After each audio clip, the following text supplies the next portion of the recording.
Muy buenas tardes, tengan todos ustedes. Primero que nada, quiero mandar un saludo a mi amigo, al director, al doctor Enoc Morán, por esta invitación, por tener presente a la justicia electoral de México en todo lo que está haciendo en la Universidad de Colima, porque para nosotros siempre ha sido importante el mezclar el deber ser con el ser y trabajar con los académicos y con estas personas tan experimentadas como lo es el director de la Facultad de Derecho. Pues es un gusto. Muchas gracias por sintonizarnos, gracias por estar con nosotros y felicidades por este trabajo que están haciendo y por aprovechar las herramientas que están a nuestro alcance debido a esta contingencia que esperemos pronto salgamos adelante, aunque sabemos que tenemos que quedarnos en casa y es algo que tenemos que hacer conciencia todas y todos. Si me permiten dar empezar con esta plática para que no sea tan difícil y tan aburrida, pero de verdad que es importante. Muchas veces los magistrados tratamos de hacer las cosas un poquito más cuadradas, pero con estas nuevas tecnologías queremos acercarnos a los justiciables, a los académicos, a los políticos, y hoy que podemos aprovechar con la universidad. Muchas gracias. Pues me da mucho gusto saludarlos. Mi nombre es César Wong y actualmente me desempeño como magistrado del Tribunal del Estado de Chihuahua, así como presidente de la Asociación de Tribunales Electorales de la República Mexicana y presidente también de la Academia Nacional de Derecho Electoral. Mi trayectoria profesional se ha desempeñado en la rama del derecho electoral, habiendo tenido la oportunidad de trabajar en el INE, en aquel entonces IFE, el Instituto Electoral del Estado, como consejero electoral, como siete años en el Tribunal Electoral, llevo ya casi 7 años también, y bueno, pues gracias por la invitación que se me ha hecho, y me abocaré a usar esta experiencia para poder compartir con ustedes un poco de lo que es la materia y sus principales bases. Evidentemente, en una sesión quisiéramos abordar muchas cosas, pero me voy a concentrar y voy a sintetizar para poder dejar un buen mensaje y que les pueda dejar cosas importantes y de una forma más clara y concreta posible. Eso es a lo que me voy a abocar el día de hoy. Me gustaría iniciar partiendo del tema de la democracia. ¿Qué es la democracia? La democracia es una forma de gobierno, es decir, es la manera en la que una nación decide organizarse, entre muchas otras peculiaridades con base en quién ostenta el poder. Existen múltiples formas de gobierno y a su vez existen múltiples formas estructurales. Una de las clasificaciones más populares es la que realizó Aristóteles, quien aseguraba que puede hacerse una distinción en 3 grandes rubros. Las monarquías, que eran las cuales una sola persona ostentaba el poder; la aristocracia, en cuales se ejerce el poder por un grupo selecto de ciudadanos élite; y las democracias, las cuales la totalidad de la población ostentaba el poder, a las cuales las llamó formas puras porque a su consideración tendían al bienestar colectivo. Su contraparte, a consideración del mismo Aristóteles, decía que son la tiranía, la oligarquía y la demagogia, en las cuales, si bien el poder es igualmente ostentado por una persona, por una élite o por la mayoría de la población, respectivamente, este no busca el bienestar colectivo, sino que abusan del poder para el beneficio propio. Estas clasificaciones nos permiten ubicar a la democracia dentro de un cúmulo teórico de las formas de gobierno existentes. Sin embargo, es necesario tener en consideración que al día de hoy existen estados que han adoptado posturas eclécticas, con formas de gobierno mixtas, incorporando principios de unos y otros regímenes, como es el caso del Reino Unido, en donde si bien existe una monarquía, también es cierto que la Cámara de los Comunes o Cámara Baja es electa democráticamente. Aboquémonos entonces a la democracia. La democracia surge en la antigua Grecia, en una de las primeras civilizaciones y sin duda una de las más avanzadas, desde donde surgieron muchas aportaciones que siguen vigentes en el mundo moderno. La esencia griega de la democracia, criada en Atenas, implicaba que las decisiones de la ciudad eran tomadas por una asamblea de ciudadanos y no por un rey o emperador, como ocurría en la mayoría de las civilizaciones de aquella época. Sin embargo, lo cierto es que se trataba de un modelo bastante elitista, pues no se incluía mujeres, esclavos o extranjeros, por lo que atendiendo a que existían muchísimos esclavos, el pueblo en su integridad no participaba en la toma de decisiones. Con independencia de esto, lo cierto es que por primera vez en la historia de la humanidad se vio este modelo de gobierno, el cual fue evolucionando poco a poco. Y aunque durante la Edad Media sufrió un declive, para los siglos XVIII y XIX recobró cierta vigencia, consolidándose en el siglo XX. México no fue ajeno a este fenómeno, particularmente por la fuerte influencia en los Estados Unidos, no solo ahora, sino en el momento de la obtención de nuestra independencia, por lo que el régimen democrático se ve plasmado desde nuestra Constitución de 1824. No obstante, también, la inestabilidad política, social y económica del siglo XIX no permitieron que el modelo se consolidara. De hecho, es hasta la época del Porfiriato cuando Francisco I. Madero emplea la batuta de la democracia como estandarte para su lucha, lo que le permite desterrar a Díaz y ganar las elecciones presidenciales de 1911, dando así el primer paso hacia la democratización del México del siglo XX.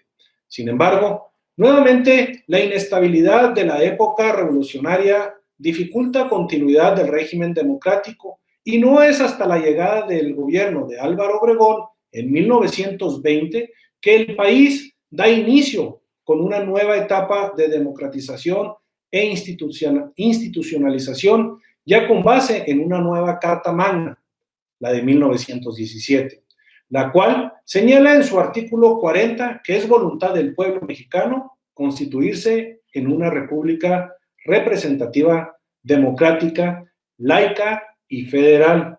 A partir de entonces, entramos a un paradigma mucho mejor organizado en el que surgen instituciones políticas trascendentes cuya influencia perdura hasta nuestros días, como son el Partido Acción Nacional o el entonces denominado Partido Nacional Revolucionario, hoy el PRI. Sin embargo, muchos de los reclamos revolucionarios son escuchados y el país entra en una etapa importante de desarrollo económico.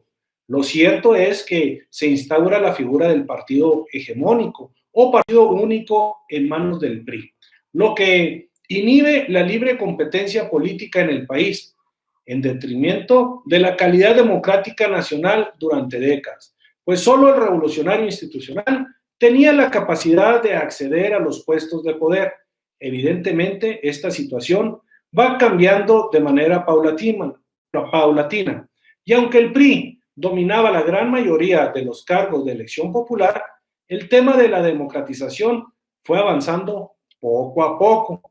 En 1946 se crea la Ley Electoral Federal, a través de la cual se erige por primera vez en la historia de México un órgano encargado de la organización y vigilancia de los comicios, aunque dependía de la Secretaría de Gobernación, la Comisión Federal de Vigilancia Electoral.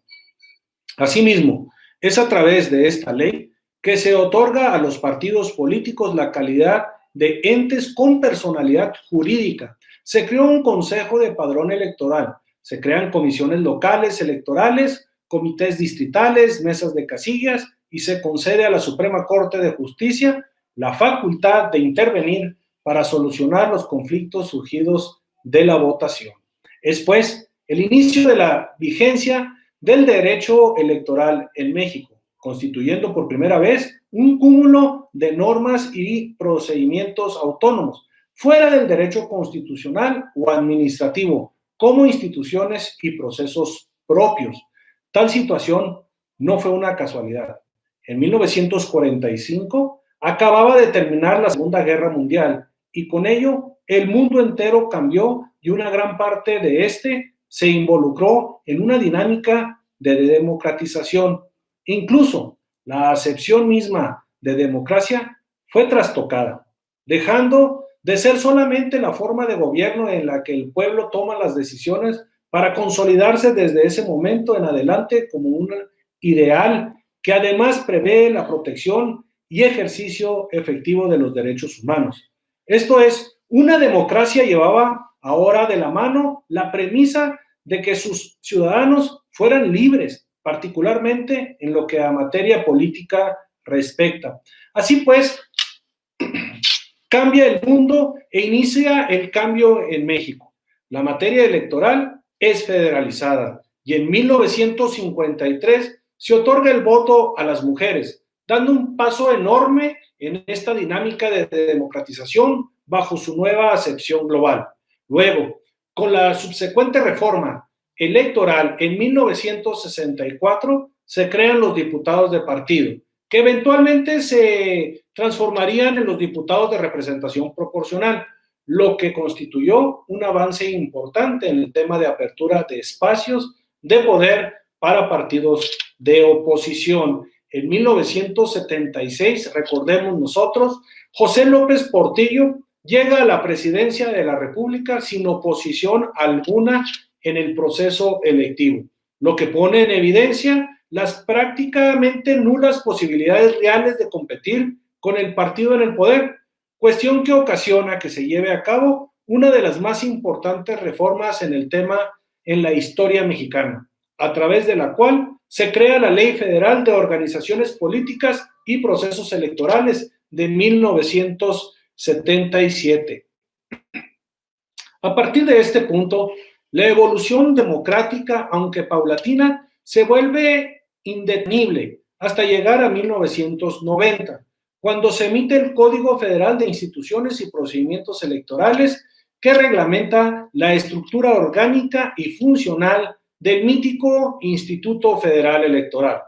A su vez, gracias a otras grandes reformas en la materia, en 1996, el Tribunal Electoral pasa a ser parte del Poder Judicial de la Federación, consolidándose como la máxima autoridad en la materia, la cual resolvería de este momento en adelante las impugnaciones relacionadas con la elección de presidente de los Estados Unidos mexicanos. A su vez, y en atención a la soberanía que la propia Constitución prevé, los estados miembros de la Federación fueron haciendo lo propio en lo que respecta a sus regímenes interiores, desarrollando un modelo institucional similar a un instituto electoral y tribunales electorales locales, lo que eran estatales. Es así como, de manera muy resumida, surge el sistema electoral del México moderno, el cual se ha ido transformando continuamente para incorporar los reclamos sociales y políticos que la experiencia de cada proceso electoral ha traído consigo. Ahora bien, una vez que hemos establecido las premisas mínimas respecto a la democracia y elecciones en México, podemos profundizar un poco más en el derecho electoral en sí, si me lo permiten, para hacer la primera pregunta, o la segunda en esta etapa. ¿Qué es el derecho electoral? El derecho electoral es, de acuerdo con el doctor Dieter Nolen, el conjunto de normas constitucionales, legales, reglamentos, instituciones y principios referentes a la organización, administración y realización o ejecución de las elecciones, la constancia o constancia de validez de los resultados electorales, así como el control legal y constitucional de los mismos a través de su impugnación. Nolen afirma también, en consonancia con lo que les adelantaba hace un momento, que las elecciones son la base de las democracias liberales y es fuente de la legitimación del sistema político. Por esto, los gobiernos surgidos de elecciones libres, competitivas y universales son reconocidos como legítimos y democráticos. Por su parte, el constitucionalista español Manuel Aragón nos dice que el derecho electoral estudia los modos de organizar la administración electoral, las formas de confección del padrón electoral, los sistemas de votación y escrutinio, así como las diversas vías de control en los procesos electorales. En ese sentido, podemos percibir que el derecho electoral, como la ciencia que busca garantizar la continuidad del régimen democrático, de ahí la vinculación tan cercana de estos dos elementos. Y la pregunta es, ¿cuáles son las bases constitucionales del derecho electoral? Los principios constitucionales que dan pie a todo el sistema electoral están consagrados en diversos apartados de nuestra Carta Magna. El artículo 35 reconoce los derechos fundamentales de los ciudadanos mexicanos, tales como el derecho a votar, ser votado y de asociación. Los artículos 39 y 40 definen al régimen político mexicano como una democracia representativa. El artículo 41 confirma el papel de las elecciones competidas en la democracia representativa mexicana y establece las bases para la formación de partidos políticos, la competencia por el poder y la organización de las elecciones. El artículo 99 establece las bases para la calificación de las elecciones y la protección de los derechos políticos electorales de los ciudadanos. Los artículos 116 y 122 confirman que los principios establecidos de la organización y calificación de las elecciones a nivel federal deben prevalecer en las elecciones locales de las entidades federativas. Todas estas disposiciones son a su vez reglamentadas y profundizadas a través de diversos cuerpos normativos que fungen como base legal para el ejercicio del derecho electoral y el funcionamiento de nuestro sistema de manera integral. Dichas leyes son la Ley General de Instituciones y Procedimientos Electorales, la Ley General de Partidos Políticos, la Ley General del Sistema de Medios de Impugnación en materia electoral y la Ley Federal de Consulta Popular. Del mismo modo, en el ámbito estatal fungen como base normativa el Código Electoral del Estado de Colima, la Ley Estatal del Sistema de Medios de Impugnación en materia electoral y la Ley de Participación Ciudadana del Estado de Colima. El derecho electoral y la democracia misma se basan en un principio clave, la soberanía. Como ya se mencionó, el artículo 39 de la Constitución Federal señala que la soberanía nacional reside esencial y originalmente en el pueblo. Todo poder público dimana del pueblo y se instituye para beneficio de éste. Partiendo de esa premisa, en México la ciudadanía ejerce su soberanía depositando el poder que les es propio en los llamados poderes de la Unión, esto es, legislativo, ejecutivo y el judicial. De este modo, el derecho electoral regula la renovación de los poderes legislativo y ejecutivo, tanto a nivel federal como estatal, a través de la celebración de elecciones libres, auténticas y periódicas. ¿Cuáles son las reglas básicas de renovación de los poderes públicos? Para su elección, se debe de ejercer el voto universal. ¿Qué significa? Que todos los ciudadanos lo pueden ejercer, que debe ser libre, que no puede mediar coacción o amenaza alguna, debe ser secreto, que nadie más debe saber el sentido en el que se emite directamente ese voto. Directo, que significa que no existen intermediarios como ocurre en los Estados Unidos a través de los colegios electorales. Además, la organización de las elecciones debe recaer en un organismo público de carácter autónomo llámese Instituto Estatal o Instituto Nacional Electoral, o hoy llamados malamente los OPLES, lo que implica que no guarde relación jerárquica alguna con los poderes públicos, a fin de garantizar su imparcialidad.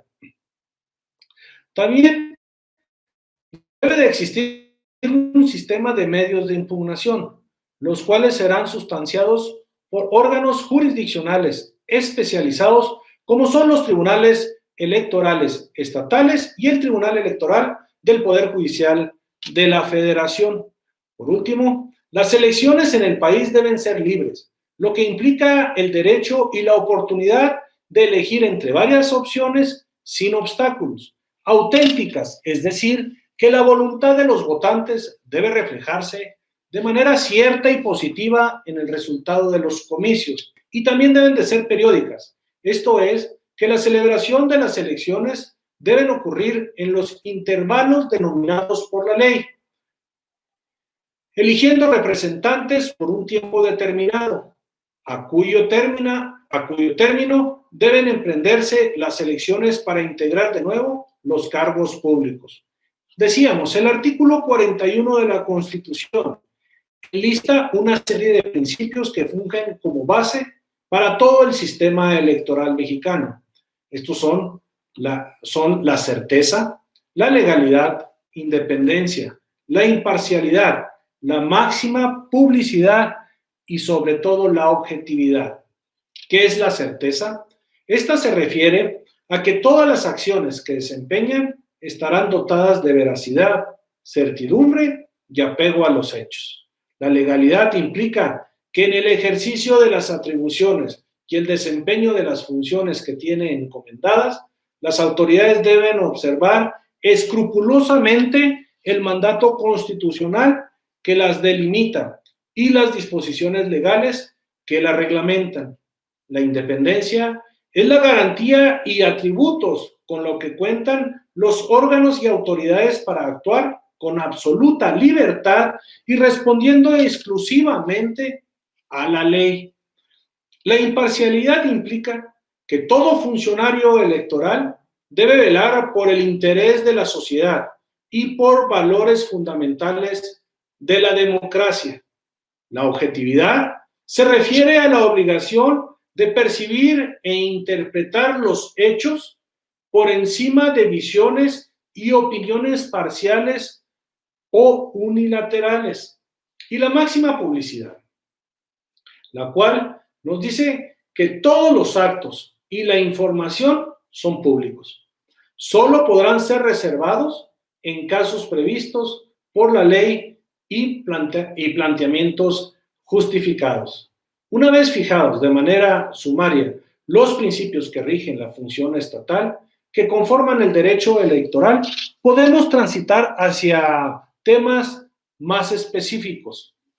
Iniciemos entonces con el tema de los derechos políticos. Los derechos políticos constituyen la transmutación de la soberanía popular, pasando de un ideal filosófico o potestades con fundamentos normativos para las y los ciudadanos. Los derechos políticos esenciales, considerados por la doctrina y reconocidos en el artículo 35 de la Constitución Política de los Estados Unidos Mexicanos, son los siguientes: votar en las elecciones populares, también conocidos como sufragio activo, que es el derecho de participación política por excelencia, elección popular o sufragio pasivo. Consiste en la aptitud del ciudadano para ser postulado como candidato a un cargo de elección popular, siempre y cuando reúna las cualidades y requisitos exigidos por las leyes, tales como edad o residencia.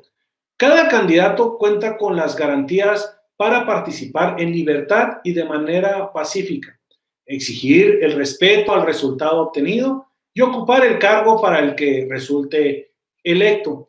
Asimismo, los mexicanos podemos asociarnos libre y pacíficamente para tomar parte en los asuntos políticos del país. El derecho de asociación consiste en la posibilidad de creación de una organización como las asociaciones ciudadanas, las agrupaciones políticas y los partidos políticos, con la finalidad de influir en la vida política y social del país. A su vez, existen otros derechos fundamentales que están vinculados estrechamente con los derechos políticos electorales referidos. La relación entre ellos deriva del hecho de que los primeros no podrían ejercer ni sin los segundos. Estos derechos son principalmente los de petición, información, el de reunión, libertad de expresión y difusión de ideas. Con relación a este tema, me gustaría hablar brevemente respecto a la figura de las candidaturas independientes. Las candidaturas independientes, como ustedes bien lo saben, surgen a nivel constitucional en el año 2012, después de estar ausentes en nuestro marco normativo durante muchas décadas, pero no se regulan en la norma secundaria hasta la emisión de la Ley General de Instituciones y Procedimientos Electorales de la pasada reforma de 2014, la cual constituye la última gran reforma en esta materia. Las candidaturas independientes constituyen precisamente una vía de ejercicio de los derechos políticos de votar y ser votado, que vienen a sumar al escenario hasta entonces exclusivo de los partidos políticos.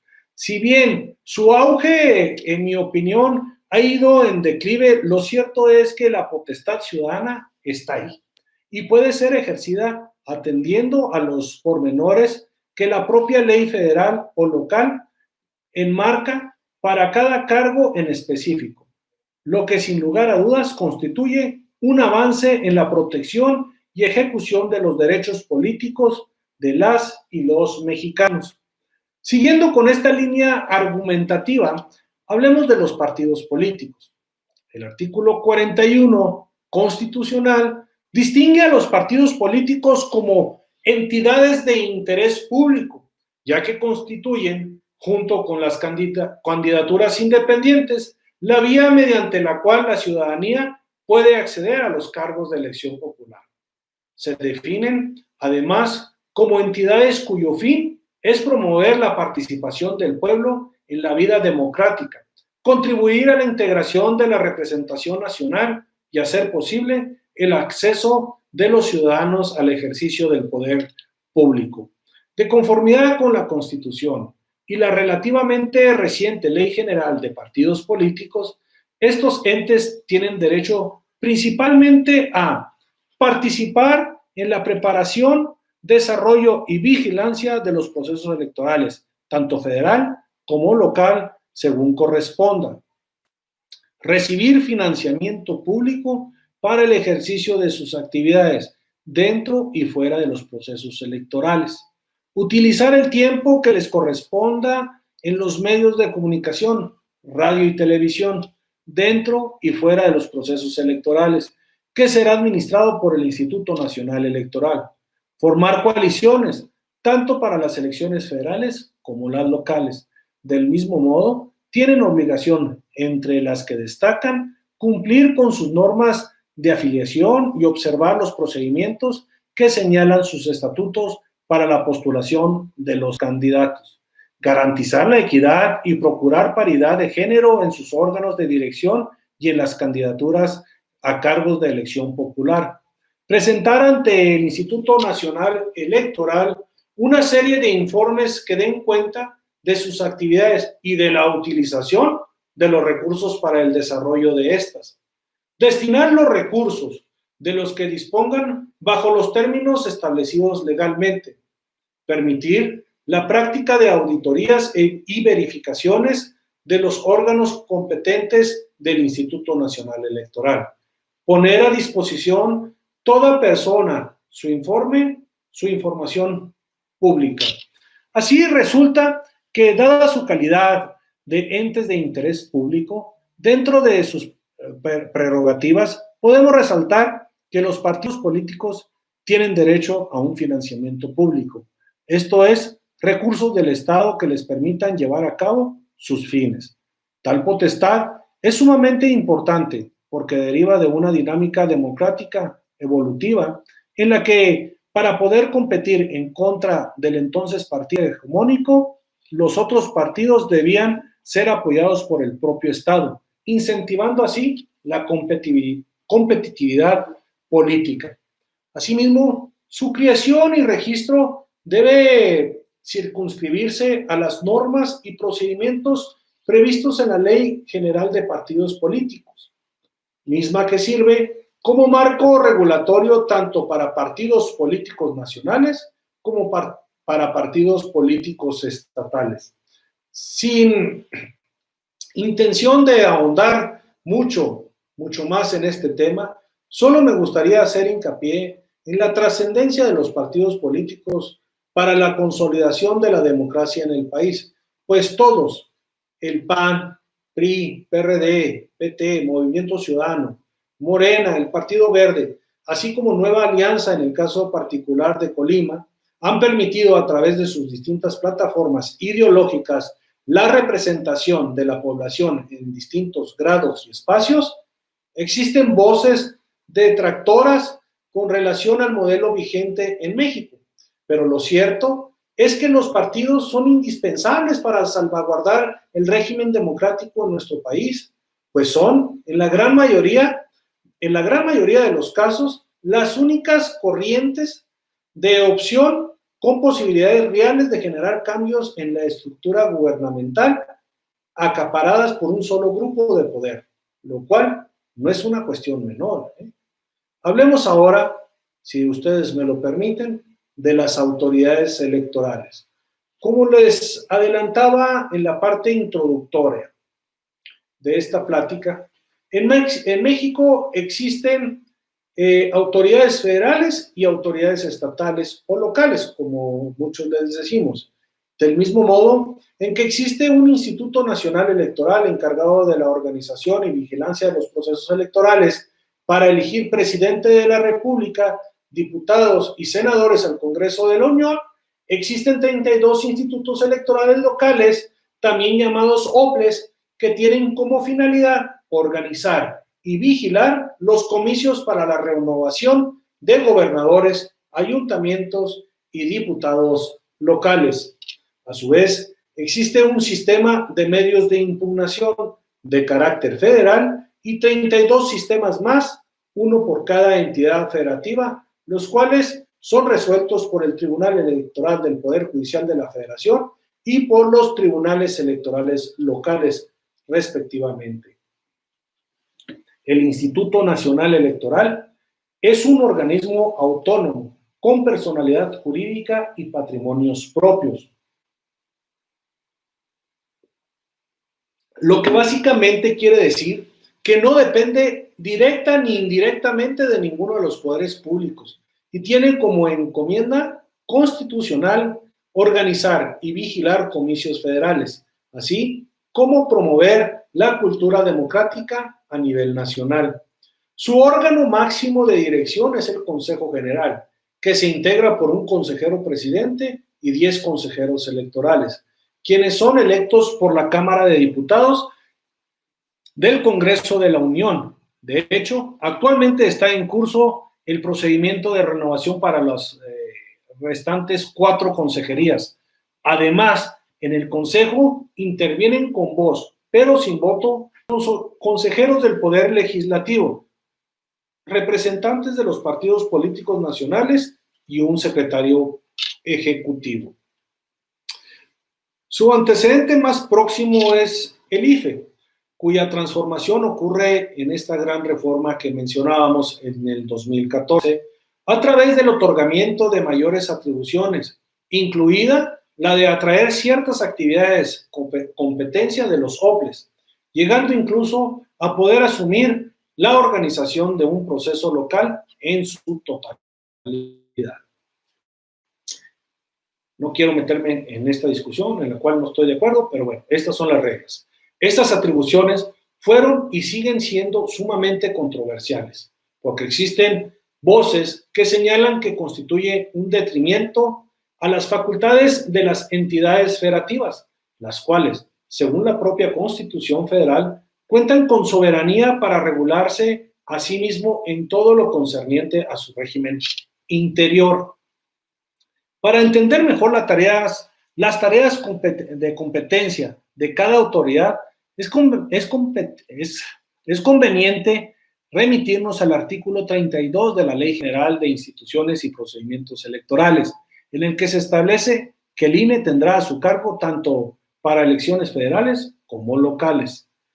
Capacitación electoral, es decir, el proceso de preparación para quienes fungirán como funcionarios de casilla.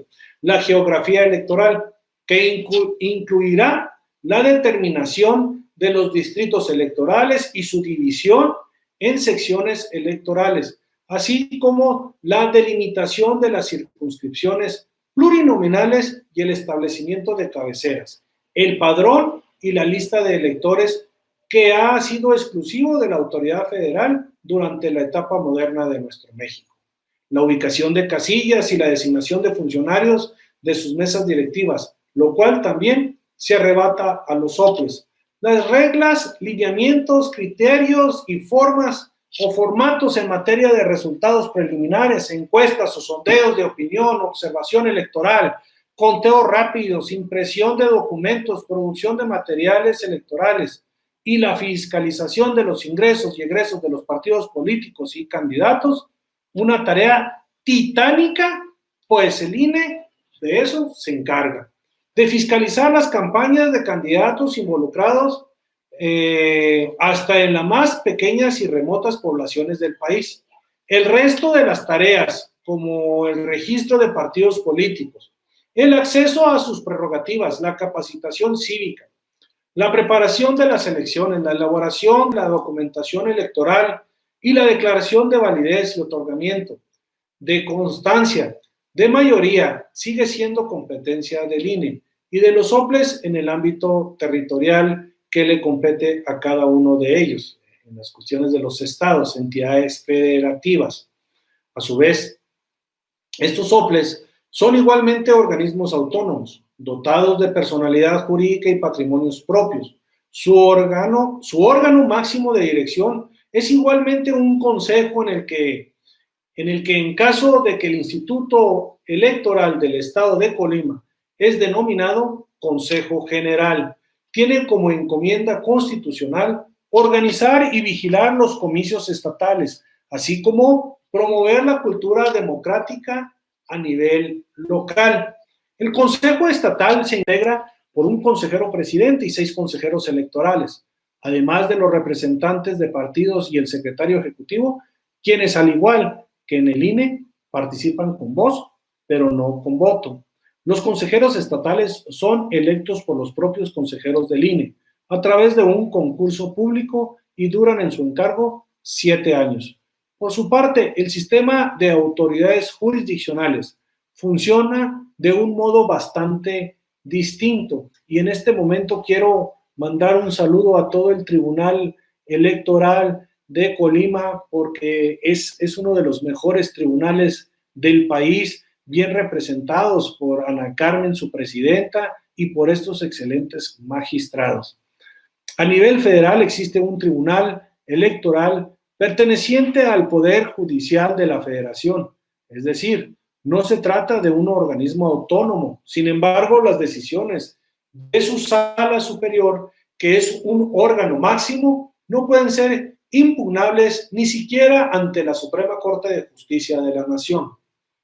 Esta sala superior tiene como función velar porque todos los actos y resoluciones de las autoridades en la materia, tanto federales y locales, se sujeten a los principios de constitucionalidad y legalidad y garanticen los derechos fundamentales de carácter político electoral.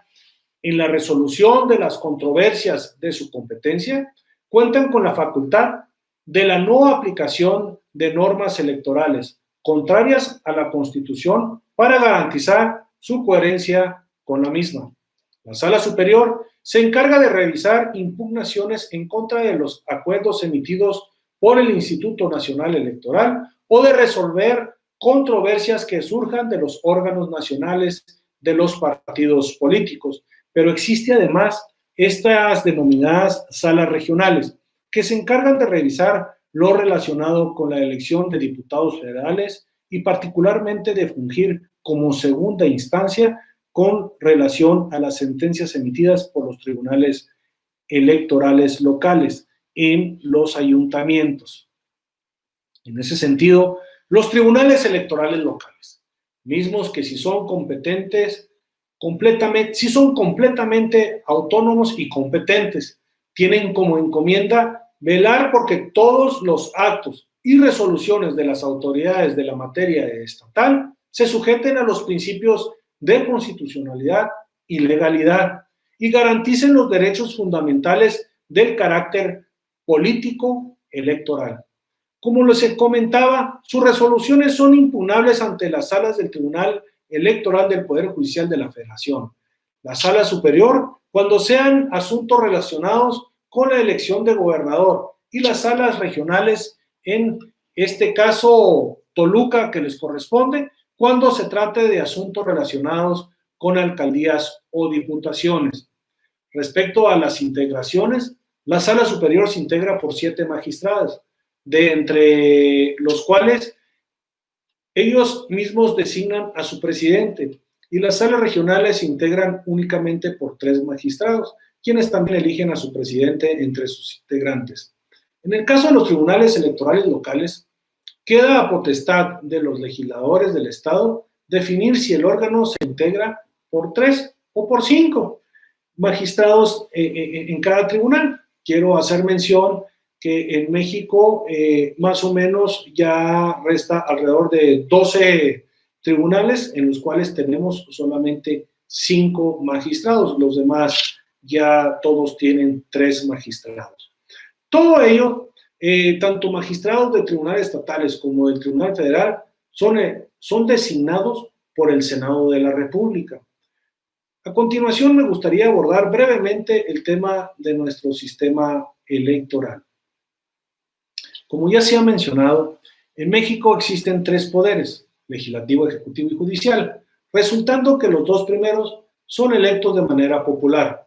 Con el ejecutivo no hay mayor asunto, es unipersonal tanto a nivel federal como estatal y dura oficialmente en ambos casos 6 años con el cargo sin posibilidad de reelegirse.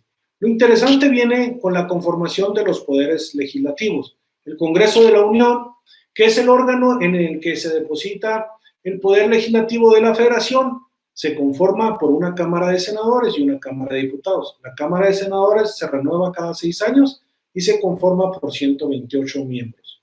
64 a eso, 128, 64, esos miembros se eligen por mayoría relativa en cada entidad. Las fórmulas deben integrarse por personas. La fórmula o pareja de candidatos con más votos, en el caso, es la que lleva al Senado por esta vía. Luego 32 son asignados por primera minoría, es decir, de la fórmula o pareja que quedó en segundo lugar en el estado, el que se encuentre en primera posición de la fórmula es el que llegará al Senado. Por último, 32 senadores más son electos por el principio de representación proporcional. ¿Cómo funciona todo esto? Al momento de registrar las fórmulas de candidatos de cada entidad, los partidos políticos registran también una lista numerada en orden decreciente, con los nombres de quienes serán designados senadores en caso de que el partido político tenga derecho. ¿Cómo se determina si el partido tiene derecho o no? El partido debe alcanzar un porcentaje de votación en la elección de que se trate, para tener derecho a acceder a la repartición. Luego, a través de una fórmula matemática, se van realizando las asignaciones con base en el porcentaje de votos y el porcentaje de escaños que ya ocupa el partido con sus triunfos de mayoría relativa, buscando que exista un equilibrio entre porcentaje de votos y escaños. Para el caso de los diputados se adopta un sistema similar. De los 500 diputados, 300 son electos por mayoría relativa, esto es, 1 por cada distrito electoral federal y 200 son electos por representación proporcional. La diferencia con los senadores es que en lugar de registrar una sola lista nacional, los partidos registran 5 listas regionales, pues la asignación se realiza por circunscripción o zona geográfica. En conclusión, nuestro sistema es un sistema mixto, pues incorpora tanto el principio de mayoría relativa como el de representación proporcional. De hecho, este sistema es igualmente empleado a nivel local con las diputaciones y con los ayuntamientos, ya que existen regidores igualmente electos por esta vía. Esta figura incorporada a nuestro marco normativo en 1977, pero con antecedentes desde la reforma de 1964, tiene como finalidad que las voces que alcanzaron a obtener el triunfo cuentan con espacios de representación política a través de los cuales pueden visualizarse sus intereses y necesidades, por lo que son, a mi consideración, sumamente importantes para conservar la pluralidad política necesaria en toda nación que se jacte de ser democrática. Para concluir, me gustaría abordar el tema de los medios de impugnación en la materia. Primero, creo que es importante hablar sobre el procedimiento especial sancionador en materia electoral, obviamente, mismo que si bien no constituye propiamente un medio de impugnación, sí son mecanismos de control constitucional y legal a través de los cuales se asegura que el Estado de Derecho y la salvaguarda de los principios rectores de la materia. Los procedimientos sancionadores son básicamente denuncias, haciendo una equiparación en la materia penal a través de las cuales se informa a la autoridad que determinada persona, partido político o autoridad está violentando normas constitucionales o legales, pues puede ser ordinario o especial, dependiendo de la violación, de qué se trate y de la urgencia que se haya en su investigación. Y a través de las resoluciones emitidas por la autoridad competente, instituto si es ordinario o tribunal si es especial, se imponen sanciones que van desde una amonestación pública hasta multas de cuantía importante. Al respecto, creo que es importante mencionarlas, con base en mi experiencia en la materia, que la mayoría de las denuncias no prosperan. Y no prosperan porque el caudal probatorio es endeble, generalmente insuficiente para acreditar los hechos, por lo que fundamentalmente que cuando se presente una denuncia de este tipo, se anexe toda la evidencia posible. Luego, en lo que respecta propiamente a los medios de impugnación, tenemos, entre otros, los recursos de apelación, que sirven para controvertir los acuerdos o resoluciones de los OPLES o del Consejo General del INE, según sea el caso, para estimar que se contraponen a principios constitucionales o legales. Destacan también los juicios de inconformidad, que se interponen para controvertir los resultados de la elección, ya sea a nivel casilla o incluso el cómputo y la declaración de validez de una elección en su totalidad. Estos medios resultan trascendentales porque pueden llegar a cambiar el sentido de una elección. Y por último, destaco también el juicio para la protección de los derechos políticos electorales del ciudadano, que es un símil del juicio de amparo, pero en materia electoral. A través de este medio, las y los ciudadanos pueden impugnar decisiones de la autoridad administrativa e incluso solicitar la inaplicación de ciertas reglas del proceso electoral al considerar que contraponen a principios constitucionales de los derechos humanos.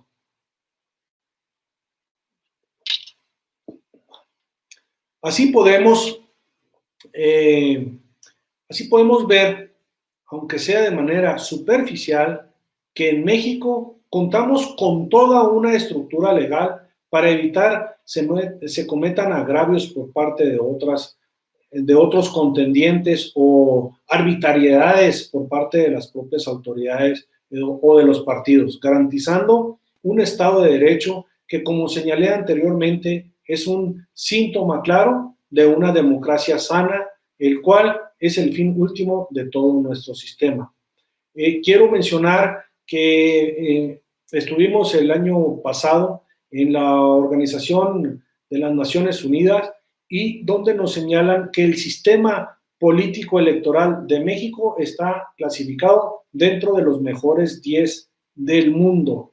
Entonces, es importante resaltarlo, es importante decirlo. Sí, también es mucho por la desconfianza que nos tenemos los mexicanos. Puede ser, pero cada vez se va regulando mejor. En mi opinión, muchas veces está sobreprotegido o sobreregulado. ¿Qué quiere decir? Que no podemos dejar a los candidatos, a los partidos políticos, hacer política. A veces le queremos estar regulando todo lo que dicen y a mi parecer sí nos hemos pasado un poquito. Yo pienso que a los candidatos, a los partidos políticos que deseen obtener un cargo de elección, debemos de darles mayor espacio para que puedan expresar sus ideas, pero también para debatir las ideas de los demás.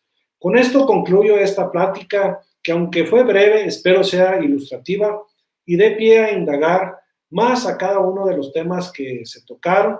Actualmente las condiciones globales de salud pública no nos permiten tener un acercamiento directo entre oyente y exponente, pero me pongo a su disposición para si hay algún tipo de dudas y comentarios ahorita en este chat, pero además les otorgo mi correo electrónico por si el tiempo no nos abruma y no nos deja, es cesarwong@techihuahua.org.mx. Muchas gracias por considerarme o concederme esta oportunidad de contestarles un poco más de la trascendencia de la materia electoral y su vinculación con la democracia en México. Espero haya sido de su interés y pues le reitero que estoy a sus órdenes para cualquier cuestionamiento.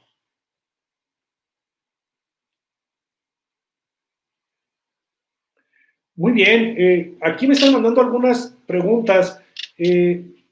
Gracias a mi amigo Enoch por poner ahí algunas consideraciones. Gracias a Guillermo Navarrete, expresidente del Instituto Electoral y presidente del Tribunal, grandes amigos, grandes juristas.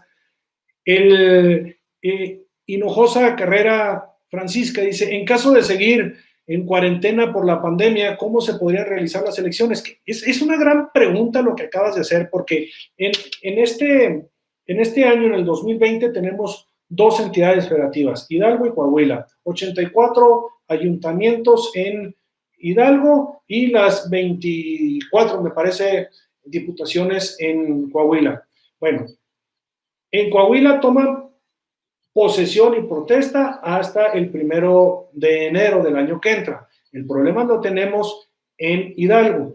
¿Qué pasa si estas personas, si no se llega a dar la elección en estos momentos? Se tendrían que poner consejos municipales. Entonces, estaríamos hablando de poner 84 consejos municipales. Entonces, se vendría un problema difícil porque las personas ya no pueden seguir en sus cargos y tendrían que nombrar estos consejos municipales. Sí, es difícil. Pero imagínense el año que entra. Mira, Francisca, el año que entra vamos a tener miles de elecciones, miles. Regidores, diputados, ayuntamientos, gobernadores en 15 entidades federativas, diputados federales. Y está previsto que esta contingencia se va a relajar en los meses de junio, julio y agosto, pero va a tener otro pico en el mes de septiembre y puede durar hasta el mes de enero. Eso es lo que dicen las autoridades de salud. ¿Qué pasará si se da en el año que entra, si se dan las elecciones? Bien, te quiero decir que a través de la Asociación de Tribunales Electorales de la República Mexicana, estamos nosotros trabajando en lo que nos corresponde. ¿Qué es eso? Tenemos que empezar a hacer modificaciones para tener, por ejemplo, juicios en línea, que ya podamos nosotros trabajar como lo estamos haciendo ahorita y empezar a ver no nomás el home office ahorita de mandarte papeles y correos y todo eso, no, sino ya trabajar los juicios en línea, que las notificaciones ya sean también a través de correo electrónico.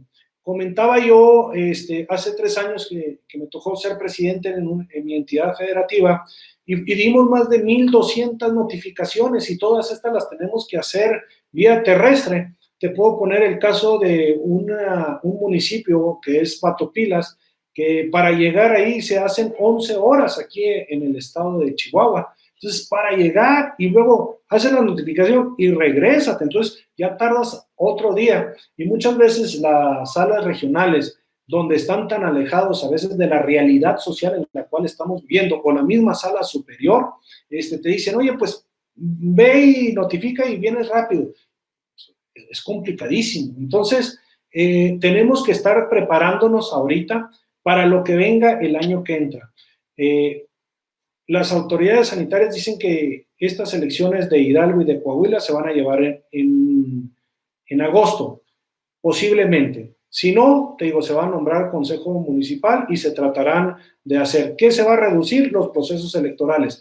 Recordemos que estos procesos electorales se interrumpieron después de la pre-campaña. Entonces estaríamos hablando de pre-campaña y estas pre-campañas las se van a reducir gradualmente, en unos casos de 45 días a 30 y van a buscar darle fluidez para poder tener autoridades electas por las vías ya señaladas, ¿no? Me dicen aquí, ¿debe el sistema político electoral en México considerar en un futuro a las candidaturas independientes para el reparto de escaños y curules en el Congreso de la Unión? Hemos visto que las candidaturas independientes fue un grito de la sociedad que no quería entrar a los partidos políticos y poder llegar al acceso al poder por otra vía, y se dieron estas candidaturas independientes. Pero se han topado fuertemente con decisiones terribles. El caso de Nuevo León, el caso de legisladores como el de Jalisco. En Chihuahua tenemos dos de los municipios más grandes del estado también gobernados por candidatos independientes.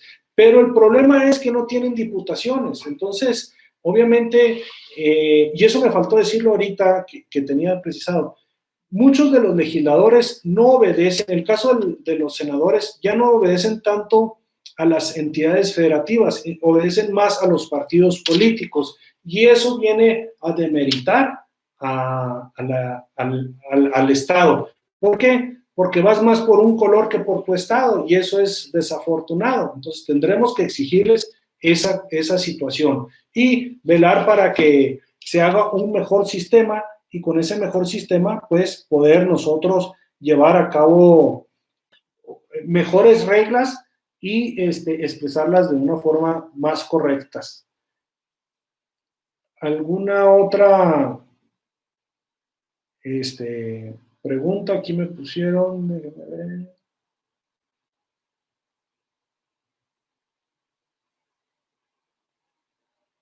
Bueno, en México las autoridades electorales son confiables. Pues le estás preguntando a una autoridad electoral, yo te diría que sí, pero si me permites ir un poquito más allá de esta pregunta. En México, desde que existen los tribunales electorales, no ha habido una muerte violenta por una sentencia que se emita. Estamos trabajando nosotros, en algunos casos, mucho más por decirle a las personas con un lenguaje más ciudadano, un lenguaje más incluyente, por qué sí ganaron y por qué, o por qué perdieron. Tenemos que hacer esta justicia abierta para llegar a todos los justiciables y no solamente a aquellos abogados que puedan interpretar una sentencia de un pleno de un tribunal, un proyecto que haga un magistrado. Se ha ido llevando esta justicia abierta desde que Obama platicó de Open Government.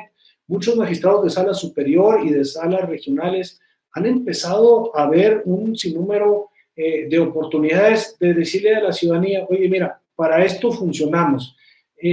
Se tiene que trabajar para que nosotros velemos por la garantía de lo que se deposita en las urnas, y los tribunales tienen que ir un poquito más allá de no solamente decirles, ¿sabes qué? ¿Estás bien o estás mal? Sino decirlo por qué. Y el decirlo por qué es en exclusiva de los tribunales, ¿sí?